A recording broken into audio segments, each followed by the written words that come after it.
안녕하세요. 위드 청년교회에서 새가족팀 팀장을 맡고 있는 서명범이라고 합니다.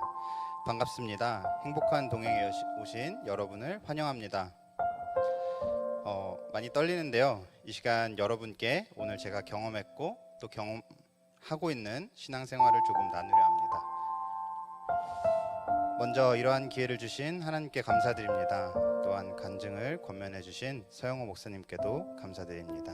이 이야기가 교회에 처음 발걸음한 분들께 도움과 안내가 되기를 소망합니다. 저는 어렸을 때 교회를 다녔지만 하나님을 믿지 않았습니다. 교회 생활은 일주일에 한 번 교회에 오고 가는 일이었습니다. 중학교 때도 마찬가지였습니다. 교회 친구들이 재밌긴 했지만 진정 내 삶을 공유해야 하는 그런 친구로 느껴지진 않았습니다. 어느 날 저에게 청소년부 전도사님이 국밥을 먹으면서 말씀하셨습니다. 명범아, 나는 너가 하나님과 만나는 빅뱅 같은 경험을 빨리 했으면 좋겠어 라고 하셨습니다. 저에겐 굉장히 뜬구름 잡는 소리로 느껴졌습니다. 하나님과 예수님 얘기를 많이 들었지만 잘 와닿지 않았습니다. 그래도 제게 계속 찾아오는 질문과 생각이 있었는데요. 왜 살까? 삶은 허무하다. 도대체 삶의 본질은 무엇일까? 하는 마음이었습니다. 저는 미술을 전공했습니다. 남들이 부러워하는 한예종이라는 학교를 졸업하기도 했죠. 저는 대학교에 가서 예배와 멀어지기 시작했습니다. CCC라는 기독교 동아리의 한 누나가 예배 드리기를 권면했지만 거절했습니다. 교회 청년부 청년들에게 연락이 와도 교회 오라는 얘기일 것이기에 이익십을 일삼았습니다. 저희 어머니가 지금 이 자리에 함께 계신데요. 저기 뒤에 계십니다. 저희 어머니가 그러다 정말 고생하고 믿게 되니까 그러지 않았으면 좋겠어 라고 말씀하셨을 때도 저는 거절했습니다.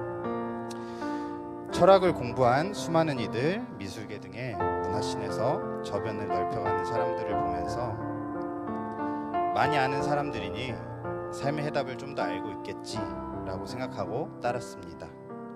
너희가 느끼는 대로 살아도 되고 그것들이 충분한 대안이 될 수 있다 라는 그 선언에서 자유를 얻은 것 같았습니다. 지금 생각해보면 그것은 자유가 아니라 방종이었습니다. 그림을 열심히 그리고 좋은 대학교에 다니고 있었지만 금전적 여유도 있었지만 허무했습니다. 제 마음은, 제 영혼은 이미 구멍나 있었습니다. 매일 침대에 누워서 무기력하게 몇 년씩 지나왔습니다. 새벽까지 잠들지 못하고 우울하며 삶이 답답한 그런 일상이었습니다.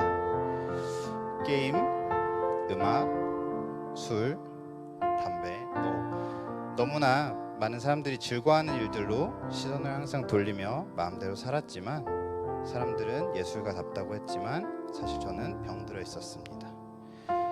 부모님의 이혼과 그 과정으로부터의 상처, 믿었던 친구들이 하루아침에 등을 돌리던 일, 학교에서 때로 저를 폭력으로 괴롭히던 친구, 신뢰하던 연인의 배신 등 이외에도 아주 많은 관계의 상처들이 수없이 쌓여갔습니다. 처음에는 조용히 참았지만 점차 억울해졌습니다. 그리고 분노하기 시작했습니다. 이성으로 마음으로 분노를 삭히려 했지만 힘들었습니다. 분노가 새어나갈 때 저에게 상처 주었던 이들처럼 저 또한 다른 이들에게 더 큰 상처를 주기 시작했습니다. 말로, 행동으로, 마음으로 상처 주었습니다. 점점 나의 자아만을 생각하는 꼬인 사람이 되었습니다. 교회는 여전히 나가지 않았습니다.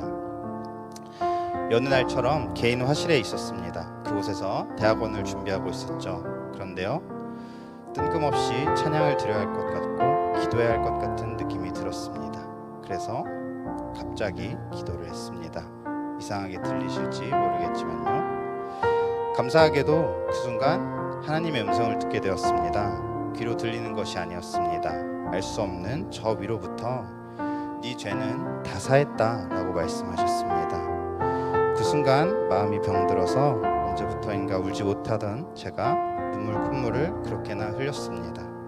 용서하지 못했던 사람을 용서할 수 있는 용기가 생겼습니다.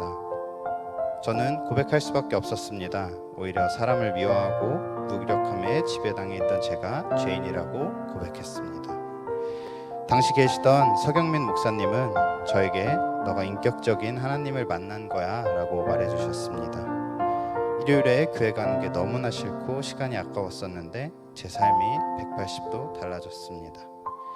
달리기 후 물을 마시지 않으면 목이 타 죽을 것처럼 예배를 드려야 될 것 같았고 성경 말씀을 읽어야 될 것 같은 마음과 충동이 들었습니다. 집값은 오르고 나는 뒤처져 가는데 직장도 없고 나이는 차고 두려웠습니다. 그런데 예배를 드릴수록 이상하게도 삶에 평안이 깃들었습니다. 다들 그렇게 사니까 라며 무언의 경쟁과 비교 속에서 살아왔는데 어느새 제 삶에 만족하기 시작했습니다. 저는 물질이 적은 삶에도 만족합니다. 일에 몰두하던 제가 사람의 존귀함을 느끼기 시작했습니다. 재물과 삶과 관계와 여러 문제들에 매여있던 제 삶이 진정으로 자유로워지기 시작했습니다. 물론 대한민국에서 청년으로 살아가는 삶이 두려워질 때도 있습니다. 그렇지만 그럴 때마다 하나님은 제 삶이 지칠 때, 마음의 짐이 무거울 때 사랑으로 저의 허물과 마음을 감싸주셨습니다. 사람을 더 이상 사랑하기 어렵던 제게 사람을 사랑할 수 있는 마음을 주십니다. 제 영혼과 삶은 더 이상 허무하지 않습니다. 왜 살까? 삶은 허무하다라는 괴로운 마음이 아닌 삶은 감사하다라는 마음이 좀 더 들곤 합니다. 하나님은 우리를 사랑하시고 우리와 영원히 함께 하신다는 마음이 제게 듭니다. 저의 부족한 간증을 들어주셔서 감사합니다. 저와 같은 고민을 가진 분들도 예수님 안에서 답을 찾기를 소망합니다. 감사합니다.